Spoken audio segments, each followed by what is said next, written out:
बिस्मिल्लाहिर्रहमानिर्रहीम, अस्सलाम वालेकुम। मैं हूँ डॉक्टर सबा, एक दफ़ा फिर आपके साथ।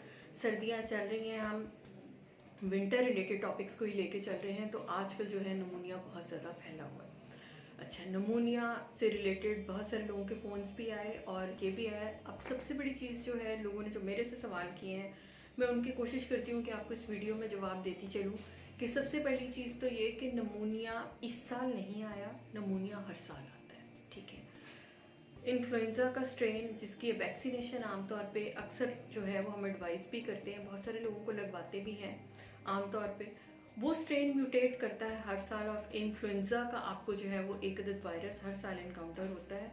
और उसकी वजह से जो इम्यूनो कंप्रोमाइज लोग हों, यानी ऑलरेडी कोई ट्रांसप्लांट का पेशेंट है, वो किसी वजह से जो है HIV के पेशेंट्स हैं, किसी वजह से वो स्टीरॉइड्स के पेशेंट्स हैं, रीनल फेलियर के पेशेंट्स हैं, डीकम्पनसेटेड लिवर डिजीज़, काले यरकान के पेशेंट्स हैं, किसी किस्म के कैंसर के पेशेंट्स हैं, उन पेशेंट्स में ये रेशो थोड़ी बढ़ जाती है और उनमें इस इन्फ्लुएंजा से नमूनिया के चांसेस जो हैं वो बढ़ जाते हैं, ठीक है। दूसरा, सर्दियों में जो पूछा जाने वाला मेरे से नेक्स्ट क्वेश्चन है वो ये कि क्या ये नमूनिया लाइलाज होता है?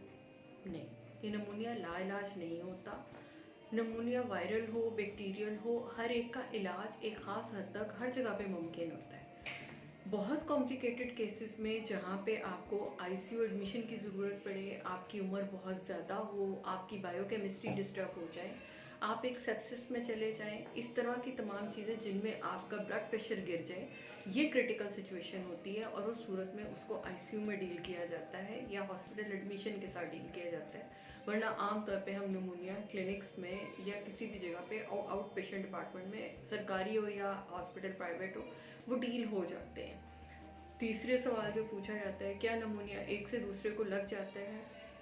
देखें, स्टेग्नेशन होती है सर्दियों में, और अगर आप मुंह पे हाथ रख के नहीं मतलब जो है खांसते वक्त मुंह में हाथ नहीं रखते, छींकते वक्त नहीं रखते, आप उन्हीं हाथों से एक कॉमन यूज़ होने वाली चीज़ों को टच कर रहे हैं, जैसे दरवाजे का हैंडल है, उसके साथ टॉवल्स हैं, आपकी जो है मेन ग्रॉसरी वाली या कोई चीज़ें हैं जिनको आप फ्रीक्वेंटली टच कर रहे हैं, तो उस सूरत में वो जरासीम वहाँ पे ट्रांसफ़र होता है और कोई दूसरा उसको एक्वायर कर लेता है, तो इस सूरत में ये फैलता है। या आपने भी छींक मारी, उसी एनवायरनमेंट में कोई दूसरा है, उसने वो सांस लिया और उस तरह जो है, यानी आमतौर पे रेंज इसकी जो कहते हैं वो यही कहते हैं कि जी अराउंड कोई 400 सेंटीमीटर्स तक तो मतलब ये स्टेग्नेशन रहती है जो आपका है। तो इसलिए करते हुए इन चंद आदाब का ख्याल रखें कि खांसते या छींकते वक्त मुंह पे ज़रूर कपड़ा रखें। थर्ड चीज़ जो पूछी जाती है वो ये कि जी नमूनिया में खाना क्या चाहिए। नमूनिया देखें, बीमारी कोई सी भी हो, आप कोई भी सॉफ्ट डाइट जो है, अपने सबसे पहले स्टार्ट ये करना है कि जिस्म को रेस्ट देना है। एकदम जो आप बहुत हैवी खाने शुरू कर देते हैं, यानी यखनियाँ बनानी शुरू कर दी, उसमें जो है वो बर्ड मतलब स्पेशली जो मैंने अक्सर लोगों को देखा है वो कहते हैं जी मिल्क की, यानी जो हड्डियों बोन मैरो की है, ये देखें इमीडिएटली आपको इतना एनर्जी रिजर्व नहीं है। एक दिन की बीमारी या 1.5 दिन की बीमारी में जिस्म में से कुछ ख़त्म नहीं हो जाता, ये सब चीज़ें अपनी जगह पे रहती हैं। तो एकदम बम्बार्डमेंट करने की ज़रूरत नहीं। उससे क्या होता है कि आप जिनको पहले स्टमक के इश्यूज़ हैं उनको गैस्ट्राइटिस शुरू हो जाता है, जो पहले नहीं सिम्टम थे वो भी ऐड ऑन हो जाते हैं और अब आपको उसको भी ट्रीट करना पड़ता है। तो अपनी खुराक को सादा रखें, ठंडी खट्टी चीज़ों से ज़रूर परहेज़ करें, कलर्ड आर्टिफिशियल चीज़ों से परहेज़ करें। एक नॉर्मल खाना अगर आप खा सकते हैं, घर का बना हुआ सादा खाना, तो वो बहुत अच्छी बात है। नहीं तो सॉफ्ट डाइट पे आ जाएं। डेफिनेटली ये सर्दियां हैं तो आपने सूप्स, यखनी अगर आप लेना चाहें तो फिर थोड़ी अमाउंट में लें। स्पेशली रीनल फेलियर के पेशेंट, ब्लड प्रेशर के पेशेंट इस बारे में ज़रूर एहतियात करें कि बहुत ज़्यादा नमक डाल के इन चीज़ों का इस्तेमाल मत करें। सादा फूड रूम टेम्परेचर पे रखा हुआ आप खा सकते हैं। केला, चावल, 2 सवाल पूछे जाते हैं कि जी केला खा लें, चावल खा लें। देखें, कार्बोहाइड्रेट अल्टीमेटली सिक्रीशंस को इंक्रीज करते हैं, वो किसी भी फॉर्म में हो, चाहे वो रोटी हो, चावल हो, फ्रूट हो, किसी भी फॉर्म में हो। तो हम कोशिश आपको यही कहते हैं कि जी हमारी तरफ से रिस्ट्रिक्शन नहीं है, आप थोड़ी अमाउंट में यूज़ करना चाहें तो आप बड़े आराम से कर सकते हैं। हम सिर्फ आपकी कन्वीनियंस के लिए कहते हैं कि आपको खांसना पड़ेगा, आपकी सिक्रीशंस बढ़ेंगी, वरना अदरवाइज इसका डायरेक्टली कोई रिलेशन नहीं है। कार्बोहाइड्रेट ये नॉर्मल फिनोमिना है कि हम जो भी खाते हैं उससे एक सिक्रीशन हद तक होती है। हम चूंकि नॉर्मल उसको डेली यूटिलाइज कर रहे होते हैं तो इतना कोई मसला नहीं होता।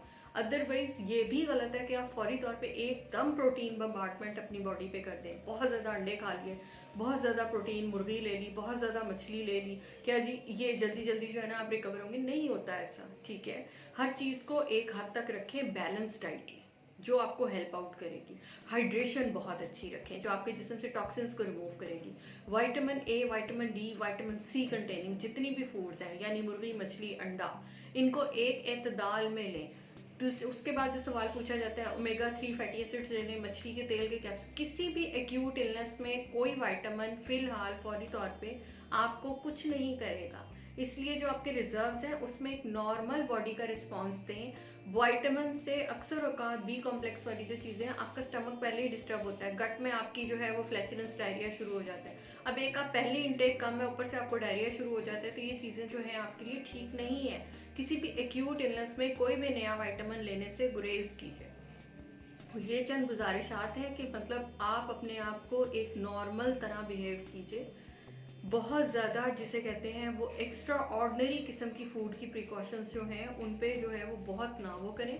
नॉर्मल खाना खाएं जो है। अगर आपको भूख लगती है तो well and good, it's a very good sign. तो हाइड्रेशन अच्छी रखें, खाना नॉर्मल लिमिट्स में खाएं, तो आप निमोनिया या किसी भी डिजीज़ से आराम से सर्वाइव कर जाएंगे। तो फिर मिलेंगे किसी नई वीडियो के साथ, तब तक के लिए अल्लाह हाफ़िज़।